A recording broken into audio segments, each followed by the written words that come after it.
Hello मैत्रिणींनो, माझ्या YouTube चॅनलमध्ये तुम्हा सगळ्यांचं स्वागत आहे. तर आपण इथे आज जे बनवणार आहोत आहे पायपिंग आहे ब्लाऊजची.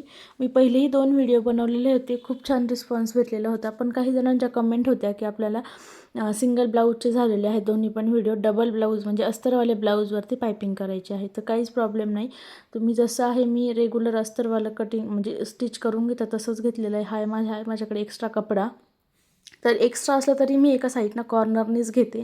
ते याच्यासाठी कपडा एक्स्ट्रा याच्यामुळे उरलेला होता की स्लीवलेस ब्लाऊज होतं, त्याच्यामुळे मी याला स्लीव्ज बनवलेले नव्हत्या, म्हणून कपडा खूप एक्स्ट्रा होता. पण त्यांना ऑलरेडी मला याच्यामध्ये एक छोट्या मुलीचं ब्लाऊज बनवायचं होतं, म्हणून मी एका साईडने घेतलेलं आहे. आणि तुम्हाला या पद्धतीने असं क्रॉस कटिंग करून ॲटलिस्ट फक्त 1.25 इंचाची पट्टी काढायची आहे. म्हणजे 1.5 इंचाला थोडीशी कमी, 1.25 इंच म्हणजे 1.5ला थोडीशी कमी. जर तुम्हाला हे नसेल जमत तर तुम्ही आपली जी स्केल आहे स्टीलची किंवा मग स्केल जी येते आपली त्या टाईपमध्ये ती ठेवून पण तुम्ही थोडंसं त्या स्टील आपली जी स्केल असते स्टीलची म्हणा किंवा काचेची जी आहे ती जी स्केल असते ती 1 इंचाची असते. तर आपल्याला 1 इंचापेक्षा थोडंसं एक्स्ट्रा घ्यायचं आहे. 2 ते 3 लाईन आपल्याला एक्स्ट्रा घेऊन तुम्ही त्या पद्धतीने सरळ पट्ट्या कट करू शकता. मी एका मागच्या व्हिडिओमध्ये टाकलेलं आहे की पूर्ण तुम्हाला म्हणजे माप घेऊन कशा पट्ट्या कट करायच्या आहे. तुम्हाला येत असेल तर तुम्ही अंदाजे एवढंही 1.25 इंचाचे पट्ट्या घेऊ शकता. आता आपल्याला हे जे जोडायचं आहे ते आहे क्रॉस. आपल्याला असा व्ही शेप ठेवायचा आहे की जेणेकरून तुम्ही जेव्हा स्टिच करता तेव्हा तो व्ही शेप असला पाहिजे कपड्यांचा. आणि जेव्हा तुम्ही जोडून घेतल्याच्यानंतर सरळ करता तेव्हा तो सरळ झाला पाहिजे. तुम्ही इथे परत बघू शकता, मी हे जे कॉर्नर आहे कॉर्नर टू कॉर्नर अटॅच केले. अशा पद्धतीने अटॅच करायचे आहे की ते आपल्याला व्ही शेपमध्ये रेडी झालेले असले पाहिजे. आणि जेव्हा आपण स्टिच करून झाल्याच्या नंतर सरळ करतो तेव्हा तो सरळ आला पाहिजे. तुम्ही जर या पद्धतीने केले म्हणजे जेव्हा तुम्ही जोडता तो व्ही शेप आला तर तुम्ही सरळ केल्याच्या नंतर बरोबर तुमची पट्टी सरळच येणार. तर मी याला काहीच नाही आता म्हणजे असं फोल्ड वगैरे करून पण घेत नाही आहे. एक पद्धत आहे की आपण असं डबल फोल्ड करून घेऊ शकतो, पण ही एकदम इझी आहे. मी जी सांगत आहे ती आपल्याला पट्टी कट केल्या त्याला काहीच करायचं नाही आहे. फक्त समोरून मी थोडंसं 2 लाईन एक्स्ट्रा सोडलं आहे फोल्ड करण्यासाठी. आणि आपल्याला आता सरळ स्टिच मारत यायची आहे. तुम्ही बघू शकता पट्टीला कुठे एका साईडनं फोल्ड पण नाही, काही नाही. फक्त हे जे शोल्डर आहे शोल्डरचा जो आपली मार्जिन आहे आतमधली ती आपल्याला बॅक साईडनं ठेवायची आहे. या गोष्टीचं आपल्याला लक्ष ठेवायचं आहे की जे आपण शोल्डरची जी आपली पट्टी आहे एक्स्ट्रा आतमधली स्टिच झाल्याच्या नंतर जो कपडा असतो तो आपल्याला बॅक साईडनं म्हणजे मागच्या साईडनं करायचा आहे खालच्या बाजूने. तर ही गोष्ट तुम्ही लक्षात ठेवा. त्याच्यानंतर आपल्याला सरळ जी स्टिच आहे ती सरळ मारत यायची आहे. तुमचा जो शेप आहे नेकचा, आता मी इथे राऊंड शेप घेतलेला होता, त्यांना राऊंड शेपमध्ये पाहिजे होतं ब्लाऊज म्हणून मी राऊंड शेप घेतलेला होता. तर पूर्ण ह्या राऊंड शेपमध्ये मी स्टिच मारून घेत आहे एकदम इझिली. म्हणजे पट्टीही खेचल्या जाणार नाही, तुम्हाला याची काळजी घ्यायची आहे. जिथे राऊंड नेक आहे तिथे ते एकदम हळूवारपणे तुम्हाला स्टिच करायचं आहे. काय होतं, तुम्ही आता ओढून लावणार पण जेव्हा तुम्ही पायपिंग करायला जाता मग तेव्हा पट्टी कमी पडते. त्याच्यामुळे काय करायचं आहे, एकदम लूज सोडून पट्टी आपल्याला स्टिच करायची आहे एकदम इझिली. परत आता इकडे बघा आपण इथे शोल्डरकडे आलेलो आहे. परत मी ही जी शोल्डरचा जो कपडा आहे तो मी खालच्या साईडनं ढकलती म्हणजे बॅक साईडनी. आणि इथे आपल्याला इथे थोडंसं तुम्हाला स्ट्रेच करून ओढायचं आहे. पट्टी अगदी कळत नकळतच स्ट्रेच करायची आहे, जास्त नाही. याने काय होतं, शोल्डर उतरत नाही.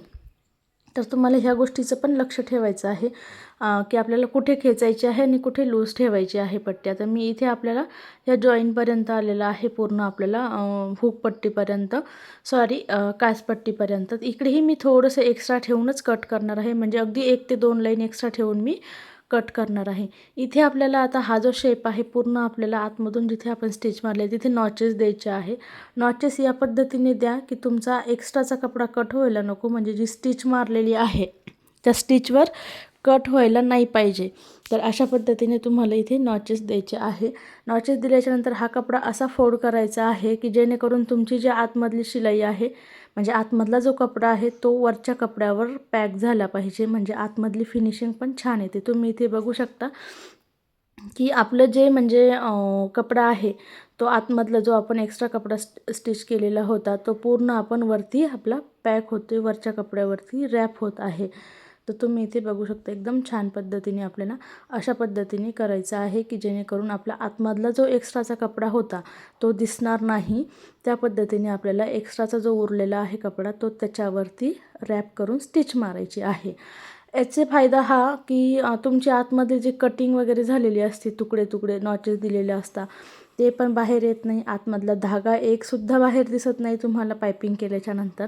आणि तुमची पायपिंग एकदम जाड पण होते पाईपसारखी आणि फिनिशिंगमध्ये पण छान येते. जाड म्हणजे भरीव पायपिंग, जाड म्हणजे अशी मोठी नाही, भरीव पायपिंग होते एकदम छान पद्धतीने. तिथे बघू शकता तुम्हाला अशा पद्धतीने रॅप करायचा आहे कपडा. पूर्ण मी लास्टपर्यंत रॅप करून घेतलेला आहे. आणि तो झाल्याच्या नंतर तुम्हाला आता परत ब्लाऊज सरळ करायचा आहे. आता तुम्ही इथं थोडंसं एक्स्ट्रा होता कपडा, तर मी तो कट करून घेत आहे. जिथे तुम्हाला थोडंसं एक्स्ट्रा वाटेल तो तुम्ही कट करून घ्या. नसेल एक्स्ट्रा तर हरकत नाही. इथे बघू शकता तुम्ही आपली कुठेच खालचा कपडा तुम्हाला इथे दिसणार नाही. पूर्ण आपण रॅप करून आतमध्ये टाकून घेतलेला आहे. तुमचं ही साईज बरोबर आली म्हणजे तुमची पायपिंग बरोबर चाललेली आहे. म्हणजे इथे घोळ नाही पडला म्हणजे तुमची पायपिंग पुढे पण छान राहील. आता समोरचा जो आहे तो मी परत फोल्ड करून घेतलेला आहे थोडासा आतमध्ये, आणि याच्यावरती आपल्याला स्टिच मारायची आहे. अगदी तुम्हाला आता इथे तुमच्यावर डिपेंड आहे की तुम्हाला पायपिंग किती ठेवायची आहे, की जाड मोठी, म्हणजे जाड करायची आहे की बारीक करायची आहे, किंवा मग मोठी बनवायची आहे साईजला की एकदम छोटी करायची आहे, हे तुमच्यावरती डिपेंड आहे. तुम्ही कोणत्या साईजची घेता. जेवढी आपल्याला घ्यायची आहे तेवढा कपडा अगदी बोटाने आपल्याला असा बाहेर काढायचा आहे. आपल्याला इथे एक बोट जे आहे ते समोरच ठेवायचं आहे आणि दुसरं जे आहे तो पाठीमागच्या साईडनं, जसं माझे इथे आहे एक बोट जे आहे ते वरती आहे पायपिंगवरती, एक जे आहे ते खाली आहे. म्हणजे जेवढी पायपिंग बाहेर काढायची आहे तिथे एक राहणार आणि एक जिथून आपण स्टिच मारत येतोय तिथे राहणार. तर या गोष्टीचं आपल्याला म्हणजे खास लक्ष करून इथे व्यवस्थित करून घ्यायचं. इथे बघू शकता तुम्ही आपली इथे पायपिंग अशी दिसत आहे रेडी झालेली. तुम्ही इथे बघू शकता एकदम छान पद्धतीने आपली पायपिंग इथे येत आहे. त्याच्यानंतर आपल्याला सेम सगळीकडे म्हणजे अशी स्टिच मारत यायची आहे की जेणेकरून अगदी व्यवस्थित आपली स्टिच येणार आहे. हे बघा मी जसं इथे करत आहे, जेवढी मला स्टिच पाहिजे आहे तेवढीच मी घेणार आहे. बाकीचं जे आहे म्हणजे जेवढी पायपिंग पाहिजे आहे तेवढाच कपडा मी इथे बाहेर घेत आहे. छोटी मोठी तुमच्या याच्या हिशोबाने तुम्ही इथे घेऊ शकता. तर मी एवढंच होतं, खाली परत परत पायपिंग छोटी करणार म्हणजे कपडा बाहेर काढणार थोडासा आणि इथे स्टिच मारून घेणार आहेत. तर तुम्हाला पूर्ण याच पद्धतीने स्टिच मारत मारत यायच्या आहे खालीपर्यंत. आता आपला जो राऊंड नेक येतो तिथे थोडंसं तुम्हाला सांभाळून करायचं आहे. काय होतं जेव्हा राऊंड शेप येतो तेव्हा थोडंसं गोंधळल्यासारखं होतं. आता मी इथे शेपवरती तुम्हाला दाखवते आहे. इथे तुम्हाला लक्षात येईल म्हणजे थोडंसं गोल्डनला पिंक कलर आहे त्याच्यामुळे तुम्हाला इथे चांगल्या पद्धतीने लक्षात येईल. पिंकला पिंक कलर असल्यामुळे थोडंसं कन्फ्यूज होतं, म्हणजे दिसायला थोडंसं प्रॉब्लेम येतो. तर तुम्हाला एकदम इथे परफेक्ट लक्षात येईल की मी किती पद्धतीने कपडा असा बाहेर काढून घेतलेला आहे आणि कशी स्टिच मारत आहे. तर या पद्धतीने आपल्याला राऊंड शेपमध्ये पण काहीच प्रॉब्लेम आलेला नाही आहे. तुम्ही इथे बघू शकता एकदम याच पद्धतीने जर तुम्ही करत राहिले तर तुमची पायपिंग कुठेही चुकणार नाही. तर तुम्ही इथे बघू शकता एकदम छान पद्धतीने आपली पायपिंग इथे रेडी होत आहे. तर इथे आपण पूर्ण स्टिच मारून घेतली आणि इथे बघा तुम्ही पायपिंग मी जी आहे ती दाखवलेली आहे तुम्हाला परत. आणि आपण इथे शोल्डरपासून जवळ पण येऊन अगदी हळू स्टिच मारत आहे, कारण की थोडं तिथे एक्स्ट्रा जाड झालेलं असतं. आतमध्ये जे शोल्डर फिनिश केलेलं असतं त्याचा कपडा, पायपिंगचा कपडा थोडं जाड असतं, त्याच्यामुळे आपल्याला तिथे पण व्यवस्थित स्टिच मारून घ्यायची आहे. आणि इथे पण अगदी समोर जो आहे तो छोटी छोटी करता आपल्याला पायपिंग जशी आपण पाठीमागे करतो आणि तशीच आपल्याला समोर पण करत यायची आहे.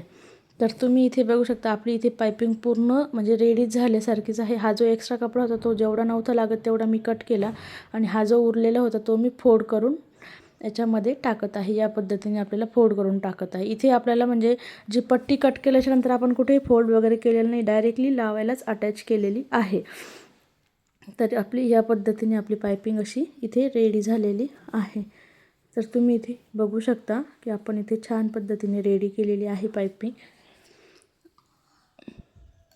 तर तुम्हाला हा व्हिडिओ कसा वाटला नक्कीच कमेंट करून सांगा आणि व्हिडिओ आवडल्यास चॅनलला नक्कीच लाईक करा.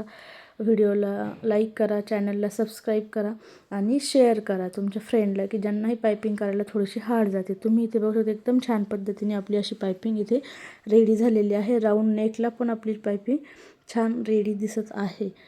तर इथे फोटो मी तुमच्यासोबत शेअर केलेला आहे पायपिंग केलेला. थँक्यू.